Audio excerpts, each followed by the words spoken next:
Hello दोस्तों, you are welcome to my channel GK with Meenu. दोस्तों, आज की इस वीडियो में हम राजस्थान नगर पालिका सामान्य क्रिया अनुबंध नियम 1974 याद करने वाले हैं। और आप लोगों के कमेंट आ रहे थे कि मैडम आपने जिस प्रकार से धाराएं याद करवाई है वैसे ही आप ये तीनों नियम भी आप हमें याद करवा दीजिए।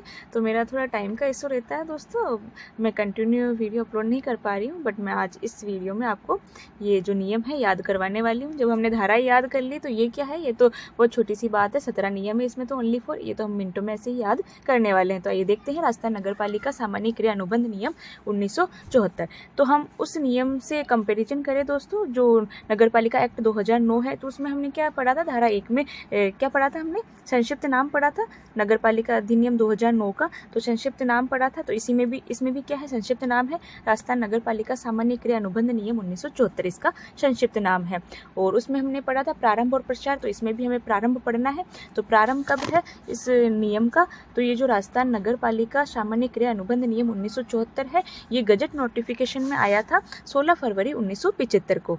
गजट नोटिफिकेशन में कब आया था, 16 फरवरी 1975 को, और इसके 1 महीने बाद ये लागू हो गया था। तो लागू होने की दिनांक क्या है इसकी, 16 मार्च 1975। तो आपको याद रखना है सीधी सी बात कि हमने 2009 वाले एक्ट में भी जो धारा 1 है उसमें संक्षिप्त नाम प्रारंभ प्रचार पढ़ा था, और इसमें भी जो नियम है 1974 वाला, इसमें भी नियम 1 कहता है संक्षिप्त नाम के बारे में हमें बताता है। संक्षिप्त नाम क्या, राजस्थान नगर पालिका सामान्य क्रिया अनुबंध नियम 1974।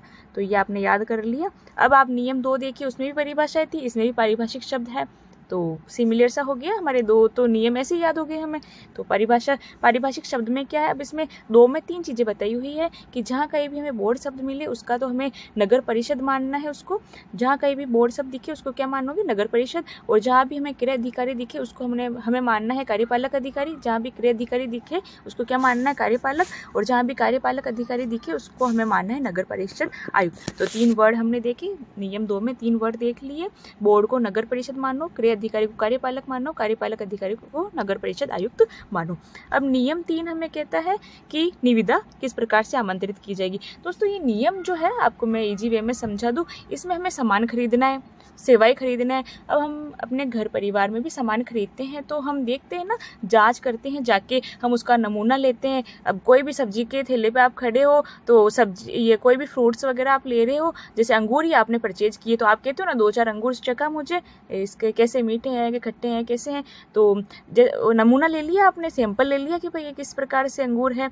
तो इसी प्रकार से अधिकारी क्या करेंगे, सैंपल लेंगे उसका प्रोडक्ट का, जाके प्रोडक्ट हम कोई परचेज कर रहे हैं तो उस प्रोडक्ट का हम नमूना लेंगे और उस नमूने का हम क्वालिटी देखेंगे, क्वालिटी कैसी है। जैसे आपने अंगूरों की क्वालिटी देखी है, खट्टे मीठे, तो ऐसे जो अधिकारी है वो उसकी नमूनों की क्वालिटी देखेंगे, उस प्रोडक्ट की क्वालिटी देखेंगे, उसका नमूना लेंगे। तो और जैसे हमने सामान तो खरीद लिया जैसे, है ना।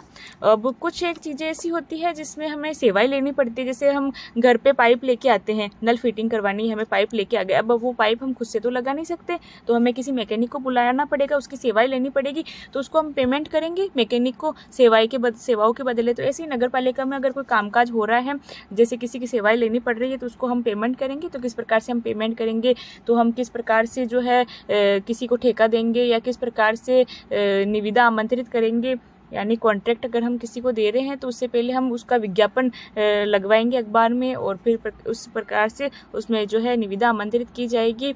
और निविदा आमंत्रित करने के बाद में हम देखेंगे कि भाई ये जो है सही काम कर रहा है क्या, ये व्यक्ति अगर सही काम नहीं कर रहा तो हम निविदा जो है उसको कॉन्ट्रैक्ट को जो है बंद भी कर सकते हैं, रद्द भी कर सकते हैं। और हम देखेंगे कि ये जो निविदा है हमें किस दर से इसको मूल्य चुकाना है, यानी प्रचलित जो दरें हैं उस पर ही हमें उसकी भुगतान की जानी है, प्रोडक्ट के भुगतान किया जाना है। तो ये सब हम बातें इसमें देखने वाले हैं। तो आप बस यही देखें कि इसमें हमें किस प्रकार से डील करनी है, कोई सामान खरीदना है, कोई सेवाएं हम ले रहे हैं तो किस प्रकार से हमें डील करनी है। तो नॉर्मली हम अपने जीवन में करते हैं, वैसे ही नगर पालिका जो है सामान खरीदते और सेवाएं लेते वक्त करने वाली है। तो अब इसमें है कि नियम 3 हमें क्या बताता है, निविदा के बारे में हमें बताता है। तो नियम 3 2 चीज़ें बता रहा है हमें कि एक तो अगर जैसे हम 10-20 रुपये का सामान ले रहे हैं अगर नगर पालिका में, तो उसके लिए हम निविदा आमंत्रित करेंगे, उसके लिए ठेका देंगे क्या किसी को, नहीं, उसके लिए ठेका हम नहीं देंगे। तो हम कितने रुपये तक के अधिक सामान के लिए ठेका देंगे, तो अगर हम सामान 1000 रुपये से अधिक का खरीद रहे हैं तो उसके लिए हम निविदा आमंत्रित करेंगे, किसी को कॉन्ट्रैक्ट हम देंगे। तो सामान तो हम 1000 रुपये तक का खरीद रहे हैं, तो 1000 से अधिक का खरीद रहे हैं तो हम निविदा आमंत्रित करेंगे। और अगर हम सेवाएं 2000 रुपये से अधिक की ले रहे हैं तो उसको कार्य निष्पादन भी बोला जाता है। अगर 2000 रुपये से अधिक की सेवाएं ले रहे हैं तो हम निविदा आमंत्रित करेंगे। तो नियम 3 में हमने 2 चीज़ें देखी है कि हम जो है 1000 रुपये से अधिक का सामान खरीद रहे हैं तो निविदा आमंत्रित करेंगे, और दूसरी चीज़ हमने क्या देखी कि अगर हम 2000 रुपये से अधिक की सेवाएं ले रहे हैं तो हम निविदा आमंत्रित करेंगे। तो नियम 2 में 3 बातें देखी थी, 2 में 3 शब्द देखे थे, नियम 2 में 3 शब्द देखे थे, और नियम 3 में 2 बातें देखी। अब नियम 4 कहता है निविदा की समय सीमा। अभी जो नियम 4 है, 4 ही समय सीमा हमें बताता है। 4 समय सीमा कौन सी बताता है? तो अगर हम 1 लाख रुपये तक का सामान परचेज कर रहे हैं तो उसकी जो निविदा है उसके लिए 7 दिन का समय सीमा रखी गई है कि भाई 7 दिन में जितनी निविदाएं आ जाएगी उन पर ही विचार किया जाएगा। तो 1 लाख तक के सामान अगर हम क्रय कर रहे हैं, खरीद रहे हैं, तो उसमें 7 दिन की समय सीमा है। तो आप ऐसे याद रख सकते हो, एक साथ खरीद रहे हैं सामान तो 1 लाख तक का सामान 7 दिन की समय सीमा। और 1 से 10 लाख तक का सामान खरीद रहे हैं तो उसमें ये जो लास्ट है 10 लाख, तो 10 याद रख लेना आप, 10 दिन का समय दिया जाएगा। 10 लाख पर 10 दिन का समय दिया जाएगा। 10 लाख पर कितने दिन का समय दिया जाएगा? 10 दिन का समय दिया जाएगा। और 10 लाख से 1 करोड़ है अगर तो 15 दिन का समय दिया जाएगा, और 1 करोड़ से अधिक है तो 30 दिन का समय दिया जाएगा। यानी महीने भर में तो हम काम खत्म कर रहे हैं, महीना भर में जितनी जो है आ गई है निविदाएं आमंत्रित हो गई है उन पर विचार कर लिया जाएगा। 1 लाख तक का सामान है तो 7 दिन की समय सीमा, 1 से 10 में 10 दिन की समय सीमा, 10 लाख से 1 करोड़ में 15 दिन की समय सीमा, और 1 करोड़ से अधिक में 30 दिन की समय सीमा इसमें हमें बताई गई है। और ये जो समय सीमा है ये कब से काउंट की जाएगी? जब निविदा का समाचार पत्र में प्रकाशन किया जाता है उस तिथि से ये काउंट किए जाएंगे दिन।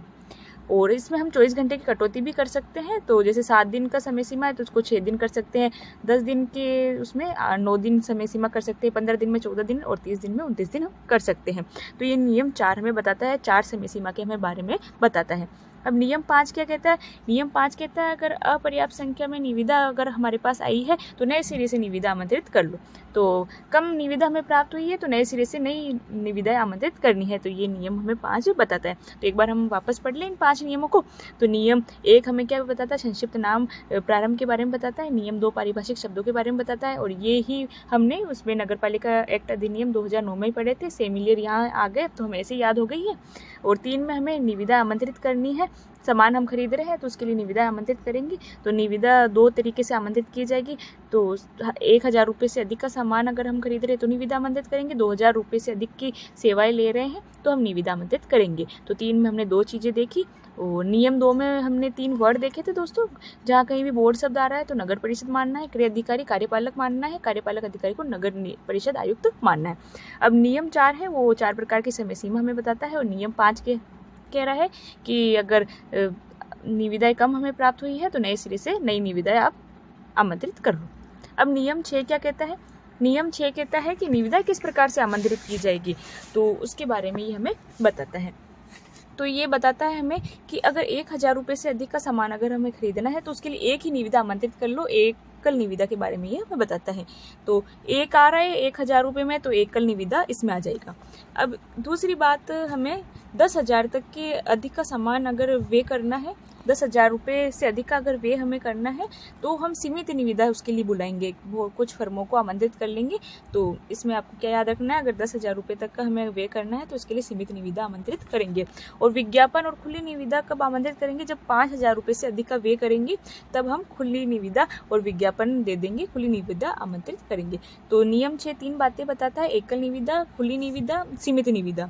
तो 1000 रुपये से अधिक का वे है तो एकल निविदा, 5,000 रुपये से अधिक का वे है तो विज्ञापन देंगे, और सीमित निविदा कब? जब 10,000 रुपये से अधिक का वे है।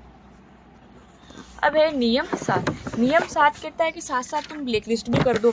अगर किसी का हमने खराब आचरण पाया, गलत आचरण किसी का पाया या किसी का प्रोडक्ट गलत पाया तो उसको हम साथ के साथ ब्लैक लिस्ट भी कर देंगे, ताकि वो कभी भी भविष्य में जो है इस निविदा में पार्टिसिपेट नहीं कर सके, और साथ के साथ हमें ब्लैक लिस्ट उसको कर देना है। तो इस प्रकार से नियम 7 ब्लैक लिस्ट के बारे में बताता है, साथ साथ ब्लैक लिस्ट कर देना है अपने को। और 8 कहता है कि अधिकारी द्वारा सामान क्रय करने की प्रक्रिया क्या है। 8 क्या बता रहा है हमें? क्रय अधिकारी द्वारा सामान क्रय करने की प्रक्रिया।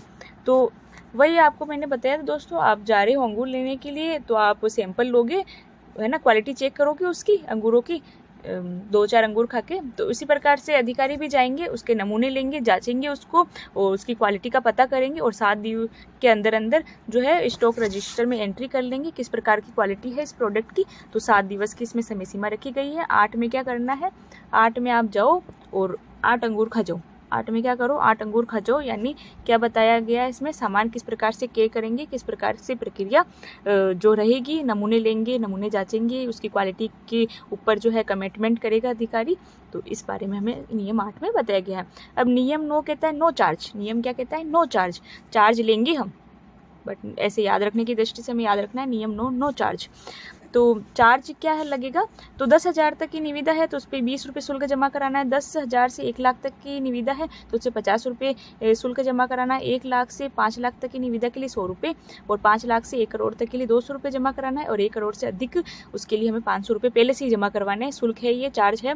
तो नो चार्ज, नियम 9 क्या कहता है, चार्ज के बारे में। तो सबसे कम चार्ज क्या है, 20 रुपये और सबसे अधिक चार्ज क्या है, 500 रुपये। 20 रुपये किसके लिए, 10,000 रुपये के, 10 का डबल कर दो, 20 रुपये चार्ज लिया जा रहा है, 10 के लिए 20 लिया जा रहा है और 1 करोड़ से अधिक के लिए 500 रुपये लिया जा रहा है। अब नियम 10 कहता है लोक निर्माण के कार्यों के लिए निविदा आमंत्रण की समय सीमा। तो ये जो हमें नियम 4 में हमने जो समय सीमा पढ़ी थी, 4 समय सीमा, वही नियम 10 में आ जाएगी। बस वो नियम 4 क्या है, जो सामान क्रय कर रहे हैं उसके लिए, और नियम 10 में बताएगा जो हम सेवाएं ले रहे हैं उसके लिए समय सीमा है।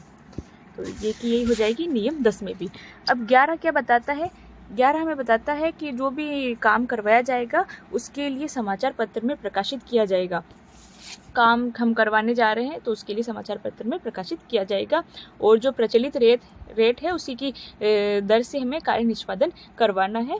तो ठेकेदार से जो प्रचलित दर है उसी पर कार्य निष्पादन करवाना है। और समाचार पत्र में किस प्रकार से प्रकाशित किया जाएगा, तो 20,000 रुपये तक की राशि है तो स्थानीय समाचार पत्र में प्रकाशित करेंगे और 20,000 से 10 लाख तक की राशि है तो उसके लिए साप्ताहिक या पाक्षिक जो भी दैनिक समाचार है उसमें हम करवा देंगे इसको प्रकाशित। अब 10 लाख से अधिक का कोई सामान है तो उसमें हम राज्य का जो प्रमुख दैनिक समाचार है और जो राष्ट्रीय स्तर का प्रमुख दैनिक समाचार है तो उसमें हम इसको प्रकाशित करवाएंगे। तो इस प्रकार से 20,000 तक में स्थानीय समाचार पत्र में प्रकाशित करवा देंगे और 20,000 से 10 लाख तक में जो है साप्ताहिक, पाक्षिक और जो राज्य सरकार के प्रमुख दैनिक समाचार पत्र है उसमें प्रकाशित करवाएंगे। और 10 लाख से अधिक है तो उसमें राज्य वाला भी आ जाएगा और राष्ट्रीय वाला भी आ जाएगा, इन दोनों में हम प्रकाशित करवा देंगे। अब नियम 12 में कह रहा है कि अमानत राशि जमा कराओ नहीं तो आपको बाहर रखा जाएगा इससे। तो जो अमानत राशि जमा नहीं करवाए उसको बाहर कर दो। 12 बाहर, बाहर सिमिलर सा वर्ड है तो आप याद रख सकते हो। 12 यानी बाहर करना है, किसको बाहर करना है, जो अमानत राशि जमा नहीं करवाए, जो धरोहर राशि जमा नहीं करवाए। तो सभी निविदा कर्मियों के लिए एक जो है फिक्स अमाउंट रख दिया जाएगा कि ये अमानत राशि है, ये आपको पहले जमा करवानी है। आप जमा करवाते हो तभी विचार किया जाएगा आपकी निविदा पर, अन्यथा आपको बाहर कर दिया जाएगा। तो 12 में क्या है, अमानत राशि जो जमा नहीं करवाता उसको बाहर करना है। अब नियम 13 है, 13 निरीक्षण किया जाएगा। नियम 13 से आपको क्या याद रखना, 13 निरीक्षण किया जाएगा। तो निरीक्षण किया जाना अनिवार्य है, ये नियम 13 में बताता है। नियम 14 कहता है कि सक्षम स्वीकृति आवश्यक है, यानी सक्षम अधिकारी की स्वीकृति ली जाएगी। तो किस प्रकार से किस अधिकारी की स्वीकृति ली जाएगी ये नियम 14 में बताता है। नियम 15 कह रहा है कि अनुमानों का अनुमोदन या बिलों का परीक्षण। तो किस प्रकार से अनुमानों का अनुमोदन किया जाएगा, किस प्रकार से सक्षम अधिकारी से अनुमोदन करवाया जाएगा और बिलों का जो है परीक्षण करवाया जाएगा, इसके बारे में हमें नियम 15 बताता है। तो तकनीकी रूप से अनुमोदन किया जाएगा, अनुमान लगाए जाएंगे कार्यों के लिए, तो ये नियम हमें 15 बताता है। नियम 16 कहता है कि निविदा जारी रखना बाध्यकारी नहीं है। अगर कोई व्यक्ति जो है, कोई फर्म जो है, अगर नगर अधिनियमों का पालना नहीं करता है, हमें खराब प्रोडक्ट वो जो है सप्लाई कर रहा है या जो है हमें खराब सेवाएं दे रहा है, तो सक्षम अधिकारी जो है उसी टाइम उसका जो है कॉन्ट्रैक्ट रद्द कर देगा। तो ये नियम हमें 16 बताता है। नियम 14 दोस्तों बहुत बड़ा है, इसमें 13 छोटे छोटे नियम भी है। अभी मैंने आपको ये ओवरव्यू दिया है, डिटेल में भी हम पढ़ने वाले हैं, तो इसका जो सेकंड पार्ट आएगा वो डिटेल में आएगा। जो भी ये नियम है उनको डिटेल में हम पढ़ेंगे और ये आपके लिए ओवरव्यू है कि किस प्रकार से हम ओवरव्यू दिमाग में सेट रखें कि इस नियम में ये हमें बताया गया है, तो ये आपके लिए है। अब नियम 17 है, निविदा के प्रारूप के बारे में बताता है। नियम 17 क्या बताता है, निविदा के प्रारूप के बारे में हमें बताता है। तो इस प्रकार से ये जो नियम है, ये जो 1974 का नियम है, इसमें 17 नियम हमें बताए गए हैं। उन 17 नियमों को हमने याद रख लिया। बिल्कुल ईजी है इनको याद रखना। जब हमने धारा 327 याद रख ली है तो ये तो बहुत ईजी है। तो इनको आप बार बार देखें। और दोस्तों, जब आप एग्ज़ाम जाए उससे पहले एक बार ये वीडियो देखते जाएँ आप, ताकि आपको याद आ जाए। इसमें से भी 2-3 क्वेश्चंस तो आएंगे। मोस्टली क्वेश्चंस तो अपने वो नगर पालिका एक्ट 2009 में से आएंगे, और इनमें से 4-5 क्वेश्चन आ सकते हैं। 3 ये जो नियम है छोटे छोटे से, ये नियम थोड़ा बड़ा है 1974 वाला, बाकी तो वो तो बिल्कुल ही ईजी है 2009 वाले। तो आज हमने ये 17 नियम देख लिए हैं, उसको डीपली भी हम पढ़ लेंगे। नेक्स्ट पार्ट डीपली का आने वाला है। और आपको पसंद आए तो वीडियो को लाइक करें, जिनका भी आप सिलेक्शन चाहते हैं उनके साथ शेयर करें। और थोड़ा मेरा टाइम का इशू रहता है, इसलिए मैं प्रॉपरली वीडियो आपको अपलोड नहीं करा पा रही हूँ। आपको जल्द ही जो है वीडियोज आएंगी, मैं आपको नेक्स्ट पार्ट इसका जल्द ही अवेलेबल करवा दूँगी। धन्यवाद दोस्तों।